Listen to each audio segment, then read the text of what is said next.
Вітаю в етері Суспільного, програма «Тема дня Крим». В студії з вами я, ведуча Лариса Волошина. В школах окупованого Криму батьків змушують відмовлятися від навчання своїх дітей рідною мовою. Про один з таких випадків 4 квітня розповіла у Фейсбуці мешканка Криму під ніком Ельмаз Кремли. За її словами, у Верхореченській школі Бахчисарайського району вчителі віддають батькам заповнений бланк заяви, де замість рідної кримськотатарської або української мови навчання вже вписана російська мова. Таким чином, незважаючи на закріплену юридичну можливість вибору мови навчання для дітей в окупованому Криму, вибрати іншу мову навчання, крім російської, просто неможливо. Більш докладно про випадки расової дискримінації в окупованому півострові, а також про те, чи можна якось завадити політики асиміляції і дискримінації, яку проводить окупаційна влада, ми поговоримо з нашими гостями. З нами в ефірі Рифат Чубаров, голова Меджлісу кримськотатарського народу. Вітаю вас, пане Рифате. Добрий день. Цей випадок, який стався в Бахчисарайському районі щодо бланків, вже заповнених заздалегідь. Наскільки це масове явище? Чи є відомості, що це не єдина школа, в якій практикують от такі документи? Масовим явищем було те, що практично по всіх школах батьків вмовляють, коли вони пишуть заяву про те, щоб їх діти вчилися в цій школі, конкретній школі, їх вмовляють, щоб вони писали російською мовою і знаходять завжди десятки і десятки причин, чому вони не можуть нібито забезпечити навчання кримськотатарською мовою. Зрозуміло, що все це були хитрощі, і кримськотатарські батьки з такими хитрощами вони борються. І бачите, вже в деяких школах вже дітям роздають анкети заповненими вже цими такими мовами і просять, щоб батьки їх підписали. Адміністрація шкіл, вона вдається до різних хитрощів для того, щоб ані українська мова, ані кримськотатарська мова, які, до речі, в окупаційній конституції записані поруч з російською мовою як державною, щоб на цих мовах навчання не відбувалося, починаючи зі школи. Пане Рифате, а на ваш погляд, чому так відбувається? Адже є рішення проміжні Міжнародного кримінального суду, є рішення Європейського суду з прав людини, де говориться якраз про дискримінацію, про те, що необхідно усунути оці препони щодо навчання рідною мовою. І здавалось би, росіяни, вони дуже люблять робити вигляд, що все це неправда. Вони імітують якусь діяльність. Але тим не менш, чомусь вони заважають навчанню кримськотатарської мови. Це ж Бахчисарайський район, вчителі та точно є. Чому вони це роблять, на ваш погляд? Тут зрозуміло, дивіться, вони захопили наш Крим задля того, щоб максимально влаштувати цю територію для подальшого розширення своїх імперських амбіцій.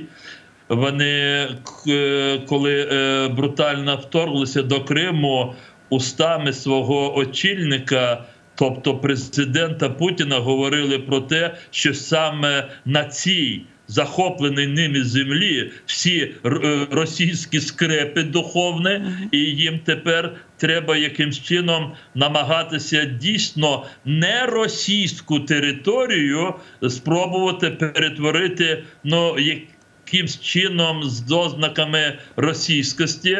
З одного боку, вони тисячами вже, як ми знаємо, сотнями тисяч завозять своїх людей і витіснюють кримських татар, етнічних українців. Тобто вони максимально і штучно змінюють етнічний склад цього населення, щоб сказати, що це є російська земля. І з другого боку, зрозуміло, що вони мають і де-факто просто зросійщити цю територію. І для них дуже важливо, щоб і кримські татари, як корінні люди цієї землі, і етнічні українці, щоб вони максимально перетворилися в росіян. Вони хочуть, щоб ми стали такими же. Вибачте мене, я сьогодні надрукував на моєму Фейсбуці, вибачте за рекламу, але це не мій був сюжет з Криму, я його отримав, коли є відеосюжет скандалу в автобусі, міському транспорті, де людина, яких в Криму називають понаєхи, тобто ті, які понаїхали, він починає бити себе в груді, каже, це ви тут такі жили в Україні, а я в Росію приїхав, тут Росія, і намагаються такі люди закріпити тут свої права. Буквально сьогодні я отримав, я ще не встиг це використовувати, але отримав дуже такий своєрідний документ, який є продовженням того, про що ми говоримо.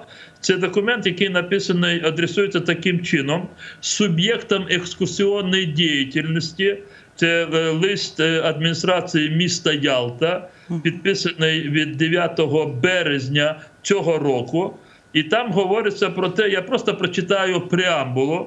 В соответствии с письмом Министерства курортов и туризма Республики Крым от 31 марта 2021 года, номер листа, и в связи с востребованностью развития новых туристических направлений и формирования образа Республики Крым как курортного региона, обладающего круглогодичностью и разноплановостью видов отдыха, просим вас рассмотреть возможность разработки в 2021 году новых туристических маршрутов в рамках следующих тематических направлений. И тут идут напрямки.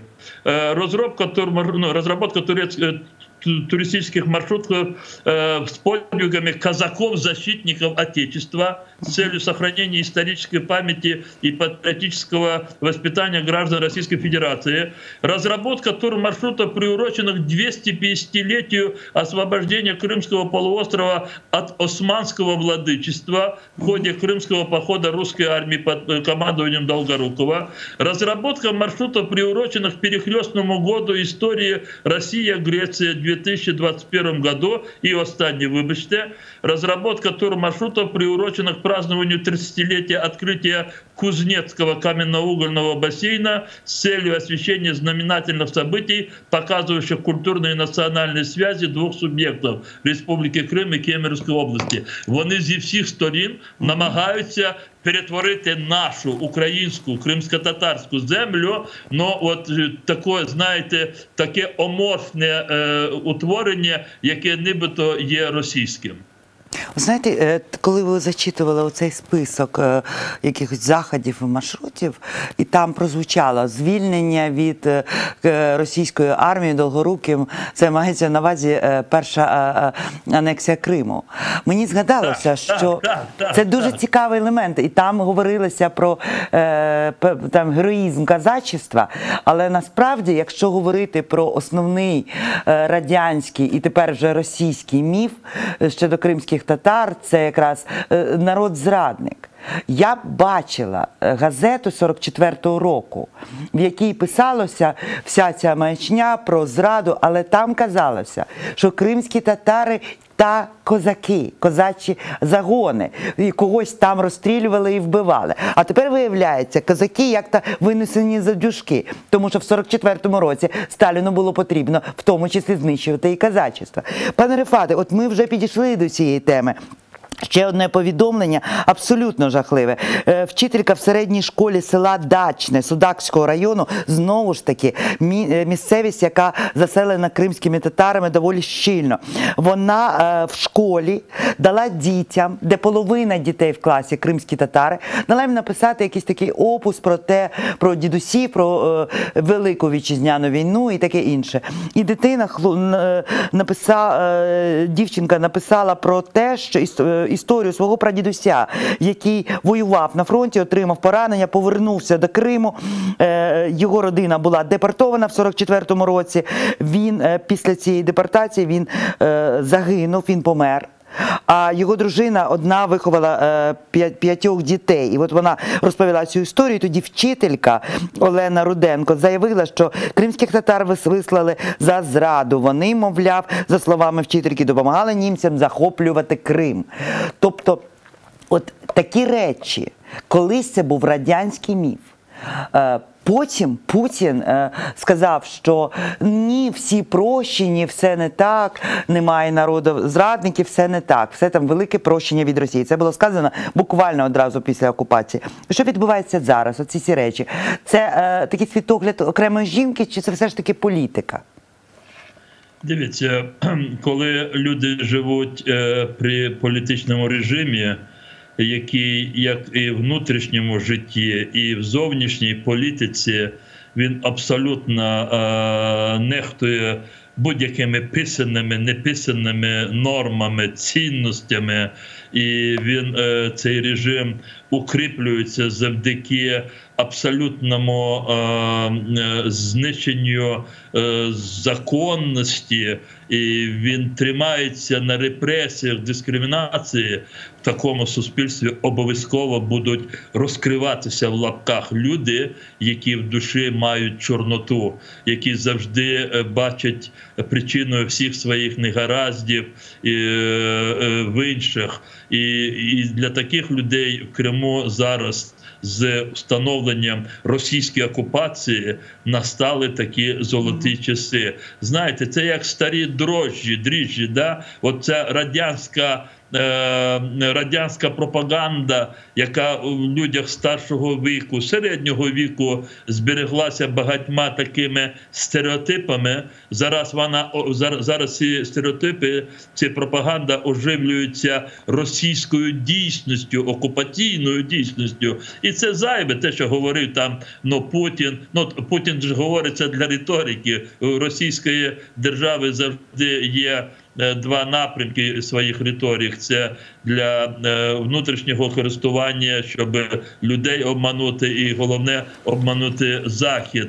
Але є дійсність в російській політиці, і тепер ми в Криму бачимо багато людей, які вирішили, що настав їх час, і тепер вони можуть дуже відверто звинувачувати Київ в фашизмі, кримських татар в зрадництві, а при цьому намагатися сказати, що от російська держава, російський народ є народом, який від них постраждав. Це дуже такі в Криму настали для майбутнього кримських людей, підловаті такі часи настали.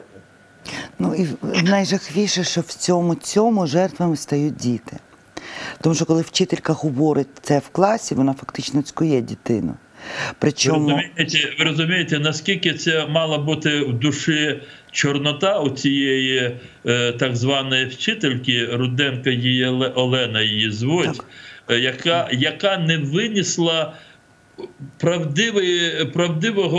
правдивої розповіді дитини. Ну як же так? В неї, незважаючи, що вона доросла людина, в неї не може просто усвідомлення того, що кримські татари теж були в лавах Червоної армії, що вони захищали свою землю, що вони були мужніми на фронті, і вона перебиває дитину і каже: сідай, я зараз розкажу вам всім правду. І починає говорити. Тут могло бути інше. Якщо хтось би розказував би про давній Київ, про давню руську історію, культуру, я думаю, що вона би перебила би і почала би розказувати, що сьогодні Київ захоплений фашистами. Таких людей в Криму стало помітно більше, ніж було раніше.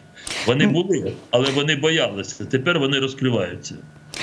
Ну і ми бачимо наслідки в Бахчисараї. 7 квітня група дівчаток, підлітків побила дівчинку. Як з'ясувалося, дівчинка кримська татарка, дитина в шоці.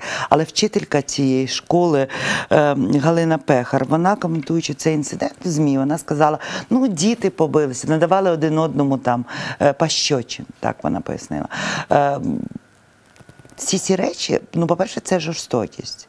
Ми бачимо, що вчителі не хочуть втручатися. На ваш погляд, чи мають такі речі, такі прояви вже побутової агресії щодо кримських татар, чи мають вони системний характер? Чи очікувати нам, що ситуація буде погіршуватися? Тому що ми навіть з вами в одному з ефірів обговорювали, коли Аксьонов, його посіпаки їздили Кримом, якраз в Судаку, і в цей свій гучномовець розповідали, що це кримські татари винні, що у вас немає світла, от все це відбувалося. Тобто відбувалося цькування на державному рівні. Ви знаєте, такі випадки, про які ви от зараз пояснюєте вашим глядачам, і те, що було в Верхньореченському, Бахчисарайському районі, де в анкетах вже вчителі заповнюють мову, на якій мають кримські татари вчити своїх дітей, або те, що відбулося в Тарахтарській або Дачновській сільській школі під Судаком, а тепер те, що коледжі Бахчисараї, коли там був такий дуже класичний булінг, коли діти групою знущалися, били одного зі своїх ровесників. Так, там вона є кримською татаркою, інші ні. Ми тут, до речі, дуже не акцентуємо увагу, бо тут і рідні, ми зв'язувалися із мамою, і з іншими. Вони говорили, що тут не дуже помітні такі національні такі мотиви чи причини цього побиття.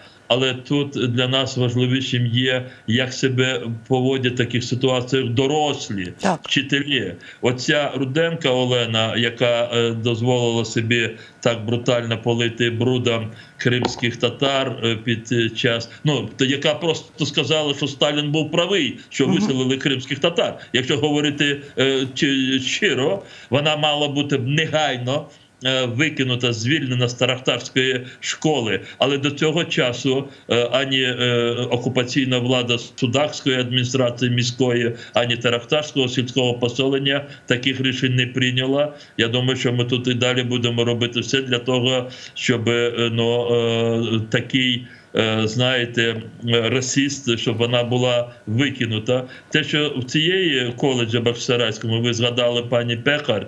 Пані Пехар, до речі, була завідуючим районного відділу освіти за часи українського державного суверенітету. І після окупації вона зараз стала директором цього коледжу. І зрозуміло, що її позиція – це є позиція абсолютно і професійна, і по-людськи вона є неправильною. Мали б в цій ситуації просто розібрати все це, що відбулося, і поставити крапку, щоб подібні ситуації більш не повторювалися. Ця бездіяльність, я, наприклад, задаюсь питанням, якби кримсько-татарські діти побили не кримсько-татарську дитину.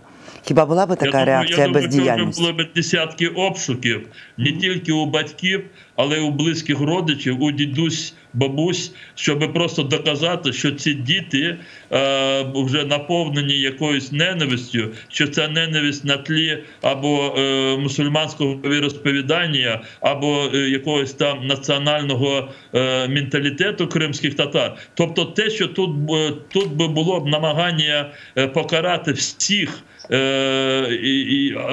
у мене абсолютно немає сумнівів.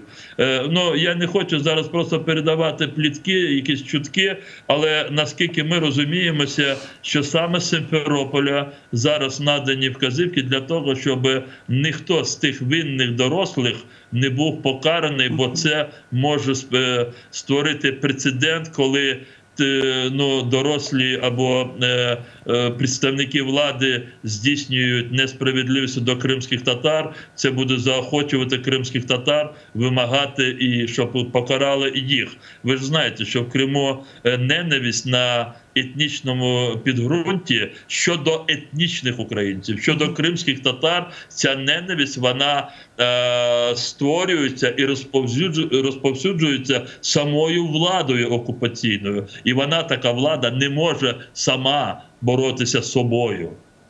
То згадується оця історія з російським консулом в 13-му році, коли кримські татари мали, в принципі, пікетувати російське генконсульство в Криму через абсолютно образливі слова. Тобто це держполітика. І про що ми говоримо? Що є держполітика, яка спрямована на роздмухування недовіри і ворожнечі певної етнічної групи, до корінного народу, до народу, який має право на цю землю. Є таке замовчування елементів дискримінації або така бездіяльність показова. Знаєте, мені все це нагадує методологію, якою яка насправді описана в літературі встановлення тоталітарних і інших режимів, такої промивки мізків, коли людей намагаються таким чином асимілювати. Їм показують, що якщо вони відмовляться від своєї ідентичності, мови, національної ідентичності, історії, пам'яті, то тоді з ними так не буде. От, пане Рифате, як зберегти самобутний кримськотатарський народ в таких умовах, коли вже піддаються тиску діти? Це єдине те, що в цій ситуації більш ефективним є єдність самому кримськотатарському народові. Після цих ситуацій, я, може, не все зараз буду говорити, але ми провели декілька заходів з участю людей, які в першу чергу живуть в тимчасово окупованому Криму. Ми будемо реалізовувати певні кроки, які будуть зберігати, а можливо і поширювати можливість навчання кримськотатарською мовою в окупованому Криму. Тут є такі, знаєте, така тактика максимально використовувати такі риторичні, формальні норми існуючого окупаційного законодавства там, де вони вимушені задля пропаганди демонструвати нібито рівність прав. Ми ж говоримо про те, що там є 3 державні мови, нібито, а насправді є лише російська мова і немає жодної української школи, і всього там 13-12 кримськотатарських школ, деякі розмиваються російською мовою. Тобто ми здійснюємо деякі кроки, але росіяни теж, чим далі буде тривати окупація, тим більше вони будуть розчавлювати всіх тих людей, які не хочуть перетворитися, ну, скажімо так, в носіїв російської імперської свідомості. Для росіян не важливо, як твоє прізвище, але головне, щоб ти відчував себе росіянином, щоб ти стверджувався як росіянин, і ти завжди захищав інтереси Російської імперії. І вони хочуть нас бачити такими. І тому вони будуть все робити для того, щоб досягти цієї мети. І тому ми маємо думати, ну не думати, ми маємо все робити для того, щоб якомога скоріше почистити Крим від цих імперців. Іншого просто виходу немає. Ну, 2 повідомлення вже наостанок. Перше, Міністерство з питань реінтеграції тимчасово окупованих територій повідомило, що завершує розробку проєкту закону про корінні народи України. І від 7 квітня Кабінет міністрів України схвалив концепцію розвитку кримськотатарської мови. От документи про корінні народи, чи знаєте ви про цей законопроект, чи враховує він те, що корінний народ знаходиться в окупації, піддається фактам дискримінації, про що Україна позивається до міжнародних судів? І друге, це оця концепція мови, чи враховує вона те, що необхідно буде діяти в таких непростих умовах, що вона має бути дієвою, а не декларативною? Я просто нагадаю вашим телеглядачам, а я думаю, що вони це теж пам'ятають, попередні роки у нас була тактика, щоб пакетом розглянути і прийняти 3 законопроєкти. Це про статус корінних народів в Україні, про корінні народи в Україні, про статус кримськотатарського народу і про внесення змін до Конституції України в частині Автономної Республіки Крим. Але втрачено було дуже багато зусиль, дуже багато було дискусій. Це не сталося. І тепер от на цей момент трошки змінені підходи. І ну, я теж не все можу говорити, можливо, і за Офіс Президента, за інших наших тут, ну, партнерів в даній ситуації, але дійсно зараз готується до реєстрації проєкт закону про корінні народи в Україні. Я дуже сподіваюся, що президент як суб'єкт законодавчої ініціативи вкаже на цей законопроєкт як терміновий для прийняття, як невідкладний. І разом разом з цим законопроєктом будуть прийняті ще деякі нормативні акти, які розпочнуть роботу по відновленню прав кримськотатарського народу.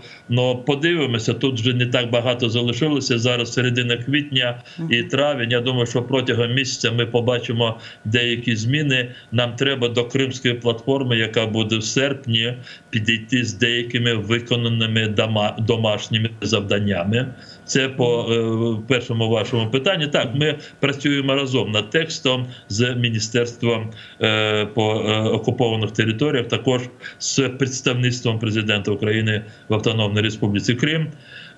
Те, що стосується про концепцію розвитку і популяризації кримськотатарської мови, добре, що вона схвалена урядом України. Ми про цю концепцію з вами багато говорили. Нас вона дуже влаштовує, оскільки практично всі наші зауваження і наше напрацювання, вони були включені і проголосовані на Раді міністрів України. Тепер працюватиме над стратегією, і цей документ вже остаточно закріпить всі наші домовленості на цей час, на ті, які зараз обговорюємо. Для мене зараз найголовне і принципово те, що ми не просто заявили, ми закріпили тим, що ми переходимо з кирилиці на латиницю. І нарешті кримськотатарська велика вселенська спільнота і народ кримськотатарський, який живе в окупованому Криму, і великі частини кримськотатарської діаспори, в Туреччині декілька мільйонів, Румунії, Болгарії, Польщі, вони і в інших країнах, вони нарешті не тільки будуть спілкуватися однією мовою, вони будуть писати і читати однією абеткою. Це чудово. Це дійсно чудово. Це говорить про те, що реформа мови все ж таки продовжена, незважаючи на те, що окупанти намагалися її завадити. Дякую вам, пане Рифате. З нами був Рифат Чубаров, голова Меджлісу кримськотатарського народу. А я ще раз нагадую вам перед тим, як передати слово своїм колегам з новинами кримськотатарською мовою, про те, що мова народу, його культура, його історія, його пам'ять – це те, що створює його політичну суб'єктність, це те, що утримує його в світі. Саме тому Російська Федерація поводиться настільки зухвало і настільки просто по-хижацьки вже по відношенню до кримськотатарських дітей. На все добре, друзі. Я дякую вам і нагадую підписуватися на наші сторіночки в соцмережах.